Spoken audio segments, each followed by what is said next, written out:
I, 32 male, am sitting here in my apartment, boxes of my ex-girlfriend's stuff stacked by the door, still processing the absolute audacity of what happened last week. Victoria, 29, and I had been together for 3 years. Lived together for the last 18 months in my apartment. Things weren't perfect lately. She'd been distant, always on her phone, going out for girls' nights that seemed to happen 3 times a week. Classic signs, I know, but I figured we were just in a rough patch. Last Wednesday, she sits me down with this serious expression. I'm thinking she wants to talk about our issues, maybe work through things. Nope, I need to tell you something, she says, and there's this little smirk playing at her lips. I've met someone, my actual soulmate. I'm leaving you for him. The way she said it, like she was proud of herself, like she expected me to break down or beg. I just nodded. Okay, who is he? The smirk got bigger. His name is Garrett. Garrett Reeves. You would know him. He's everything you're not. Successful, ambitious, romantic. He owns his own consulting firm. We've been seeing each other for 2 months, and I've never felt this way about anyone. That's when I couldn't help but smile. Because Garrett Reeves? Yeah, I know him pretty well. He's been my brother-in-law for 5 years. Garrett Reeves. I repeated. Dark hair, about 6 feet 1 inch. Has that scar on his left eyebrow from a skiing accident. Her face changed a bit. The smirk wavered. How do you? I pulled out my phone, scrolled through my photos, and showed her a picture from my photo album. A wedding invitation, cream-colored with gold lettering. You're invited to celebrate the marriage of Garrett Reeves and Natalie Cooper. That's my sister, I said calmly. They got married 5 years ago. They have a 2-year-old daughter named Lucy and another baby on the way. The smirk completely vanished. Her face went white, then red. No, she said. No, he said he was divorced. He said his ex was crazy and keeping his kid from him. He lied. I said simply, they're very much married. In fact, they just got back from their anniversary trip to Napa 2 weeks ago. Nat posted tons of photos. I showed her my sister's Instagram. There was Garrett all over it. Recent photos. Kissing my pregnant sister. Playing with Lucy. Family dinner from literally 4 days ago. Victoria stood up, shaking. You're lying. You're making this up because you're jealous. Call him, I said. Right now.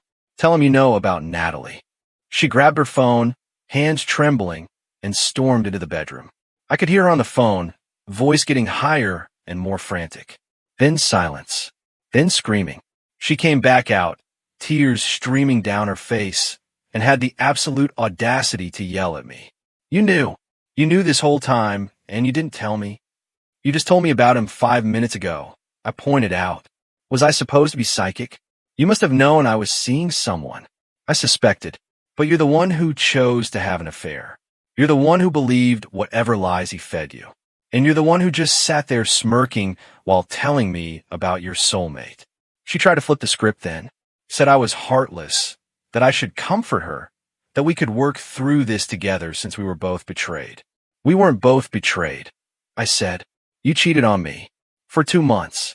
The fact that the person you cheated with was also lying to you doesn't make you a victim here. I told her she had 48 hours to get her stuff out. She started crying harder, saying she had nowhere to go, that she needed time to process this. You can process at a hotel, I said, or call one of your girlfriends from all those nights out. I'm done. The entitled behavior that followed was something else. But that's for the update. Update 1. The 48 hours came and went. Victoria didn't move out. Instead, she dug in like a tick. Thursday morning, she acted like nothing happened. Made breakfast, tried to kiss me goodbye when I left for work. I dodged it and reminded her she had 24 hours left to pack. Baby, we need to work through this together, she said. We're both victims of Garrett's manipulation. No, we're not. Move out, Victoria. When I got home from work, she'd rearranged the furniture and lit candles everywhere. Rose petals on the bed. She was wearing lingerie I'd bought her for her birthday. I choose you, she announced, like she was doing me some huge favor. I realize now that what we have is real. Garrett was just a mistake. I walked right back out and crashed at my buddy Derek's place. Texted her that she now had 12 hours. Friday morning, I get a call from my sister Natalie. Victoria had contacted my pregnant sister. Your psycho ex just messaged me on Facebook, Nat said. She's claiming I stole Garrett from her and that they're soulmates. Is she insane? I explained everything. Nat was furious, not at me, at both Victoria and Garrett. Turns out this wasn't Garrett's first rodeo. He'd cheated before, early in their marriage, and they'd done counseling. Nat thought he'd changed. I'm done with him, she said. But your ex is delusional if she thinks she has any claim here. She knew he was married. She says she didn't know. Bullshit. His Facebook says married. His Instagram has family photos. She knew. Friday afternoon, I go back to my apartment with Derek and another friend to make sure Victoria leaves. She's there with 3 suitcases and her best friend Qley, who immediately starts attacking me. You're throwing her out when she's at her most vulnerable. What kind of man does that? The kind whose girlfriend cheated on him for 2 months, Derek said before I could answer. God bless Derek. Victoria then drops this bomb. I'm pregnant. Everyone freezes. She's holding a pregnancy test, showing 2 lines. It's yours, she says, looking at me with tears in her eyes. From before Garrett. We could be a family. I look at the test. Something seems off. When did you take this? This morning. Can you take another one? Right now? I'll buy it. Her face changes. You don't trust me? No, I don't. Qley starts screaming about trust and respect. Victoria refuses to take another test. I pull out my phone and do a reverse image search on a hunch. The exact same pregnancy test photo shows up on a pregnancy forum from 2019. You screenshot this from the internet, I said, showing everyone my phone. Silence. Victoria grabs her bags and storms out. Qley trailing behind her, still trying to defend her friend's honor. Saturday morning, Victoria's mom Sharon calls me. Not to apologize for her daughter's behavior. Oh no. To demand I pay Victoria 3 months' rent for illegal eviction and emotional damages. She's heartbroken and homeless because of you, Sharon says. A real man would take responsibility. Your daughter cheated on me, lied about being pregnant, and tried to manipulate me. She's getting nothing. She gave you 3 years of her life. And I gave her free housing for 18 months. We're more than even. Sharon threatened legal action. I welcomed it, considering I had text proof of Victoria admitting to the affair. But the real drama started Sunday, when Victoria decided to take her story public. Update 2. Victoria went on a rampage, trying to control the narrative. But not on social media like you'd expect. She did something worse. She showed up at my parents' house during Sunday dinner. My mom called me, confused. Victoria's here crying. She says you threw her out after she was sexually assaulted? I drove over immediately. Found Victoria in MY childhood home, on MY parents' couch, spinning some insane story about how Garrett had coerced her, that she was practically assaulted, and that I'd abandoned her in her time of need. My dad, bless him, was suspicious. If you were assaulted, why didn't you go to the police? Victoria's story kept changing. First, Garrett forced her. Then he manipulated her. Then he promised to leave his wife. Then she didn't know he was married. I pulled my parents into the kitchen and showed them the text Victoria had sent me just days earlier, including gems like, Garrett makes me feel alive in ways you never could. The sex is incredible. He actually knows what he's doing. I've been faking it with you for years. My mom read them, her face getting harder with each message. She walked back into the living room. Get out of my house, she told Victoria. Now. Victoria tried to cry harder, but my mom wasn't having it. You cheated on my son, and now you're lying about it. Leave before I call the police. Monday, I get a call from my building's management office. Victoria had called them claiming she was an illegal subtenant being evicted without proper notice. Problem was, she was never on the lease and had explicitly agreed in writing, I had texts, that she was a guest, not a tenant. The building manager laughed it off but warned me to change my locks. Tuesday was when Garrett finally entered the picture directly. He showed up at my apartment. We need to talk man to man, he said. No, we don't. You need to talk to my sister about why you've been screwing around. Again. Look, Victoria's crazy. She's threatening to tell my boss, my clients. She says she'll ruin me if I don't leave Natalie. Sounds like a you problem. Can't you control your woman? She's not my woman. She's your problem now. He actually tried to bro code me. Come on, we're family. Help me out here. Tell Victoria to back off, and I'll make it worth your while. I got a consulting contract that could use someone with your skills. Are you trying to bribe me to clean up your affair? I'm trying to help us both out. Get off my property before I call Natalie and tell her you're here trying to bribe me. He left, but not before saying, you're making a big mistake. Victoria's not stable. She'll come after you too. Wednesday, Victoria proved him right. She submitted a claim to small claims court for 3 months' rent, $4,500. Emotional damages, $5,000. Her share of furniture she never paid for, $3,000. Lost wages from being too traumatized to work, $2,000.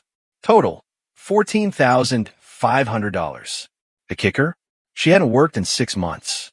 She quit her job to focus on her art. She sold 2 paintings on Etsy in that time for $30 each. Thursday, Natalie called. She was leaving Garrett and moving back in with our parents temporarily. She also had news.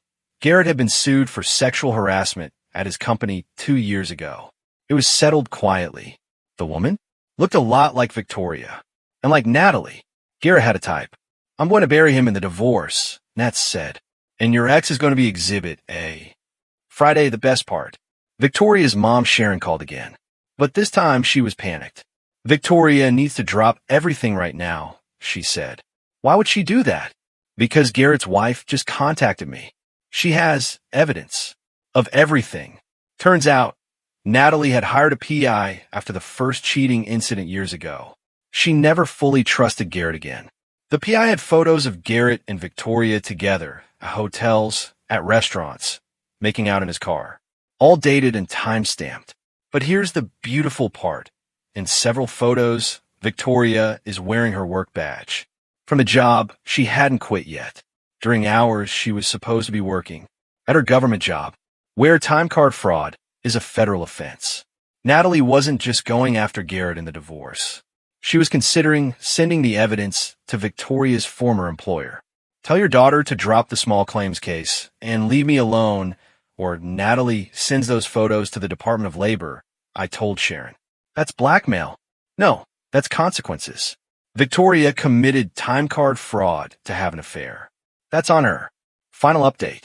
Victoria dropped the small claims case within 24 hours. But she couldn't let it go entirely. She sent me one last text. You and your sister ruined my life. Garrett and I could have been happy. I didn't respond, but Natalie did. She sent Victoria a cease and desist letter, along with a timeline of Garrett's affairs. Victoria wasn't special. She was number for that Natalie knew about. The divorce proceedings between Natalie and Garrett got ugly fast. Victoria got subpoenaed as a witness. She tried to claim spousal privilege. She wasn't his spouse. Then tried to plead the fifth. It was civil court. Then claimed she couldn't remember anything until Natalie's lawyer showed her the photos. The best part was when Victoria tried to claim she was also a victim and should be compensated from Garrett's assets in the divorce. The judge actually laughed. Out loud. Ma'am, you knowingly engaged in an affair with a married man. You're not entitled to anything except perhaps a lesson in moral judgment. Garrett ended up losing. The house, marital asset, went to Natalie. 70% of his business, built during marriage with Natalie's support, paying massive alimony and child support. His reputation, Natalie made sure everyone knew why they divorced. Victoria ended up homeless, couching surfing with increasingly frustrated friends. Jobless, her old employer did investigate the time card fraud. Single, Garrett blocked her on everything the moment the divorce was filed. With a reputation as a homewrecker, small city, word travels. She moved back in with her parents in another state. Last I heard from a mutual friend, she was working a call center and telling anyone who'd listen that she was the victim of a narcissistic abuse conspiracy between me and my sister. Qley actually reached out to apologize last week. She said Victoria had been lying to her too, claiming I was abusive and controlling. When she saw the actual evidence during the court proceedings, she went to support Victoria. She realized her friend was delusional. She still thinks Garrett's going to come back for her, Qley told me. She says once his divorce is final, they'll be together. Garrett's engaged to someone new, I told her. One of his clients. Started dating her before the divorce was even filed. Jesus. Poor woman. Natalie's already warned her. Sent her the whole file. Woman's still staying with him. Some people never learn. True that. As for me, I'm doing pretty good. Got a promotion at work. Turns out not having relationship drama improved job performance. Started dating someone new. Someone who doesn't think lying and cheating is a personality trait. And Natalie and I are closer than ever. Nothing bonds siblings like taking down each other's toxic exes. The apartment feels different now. Lighter. I replaced all the furniture Victoria had claimed was partly hers. It wasn't. Got a new couch that doesn't have memories attached. Even repainted the walls. Found out something funny last week. Victoria had been telling people we were engaged. She'd bought herself a ring and everything. Told her co-workers I proposed. Her whole fantasy life was built on lies. And when it came crashing down, she couldn't handle reality. Sharon still occasionally texts me, trying to guilt me into helping Victoria. Apparently, Victoria is convinced I'm going to come to my senses and take her back. She tells people we're on a break and that I'm just being stubborn. It's been 2 months now since that night. She smirked and told me about her soulmate. That smirk haunted me for a while, the pure entitlement of it. The confidence that she was trading up. The assumption that I'd be devastated. Instead, she played herself. Spectacularly. And Garrett? He's getting married next month to his new victim. Natalie and I are taking bets on how long it lasts. I give a year. Nat says 6 months. The funniest part? Victoria still has that wedding invitation photo I showed her saved on her phone. Qley said she stares at it sometimes, like she's trying to figure out where it all went wrong. Where it went wrong was thinking she could smirk in my face while announcing her affair. Where it went wrong was believing a married man's lies. Where it went wrong was thinking actions don't have consequences. But mostly, where it went wrong was underestimating the Cooper siblings. We protect our own.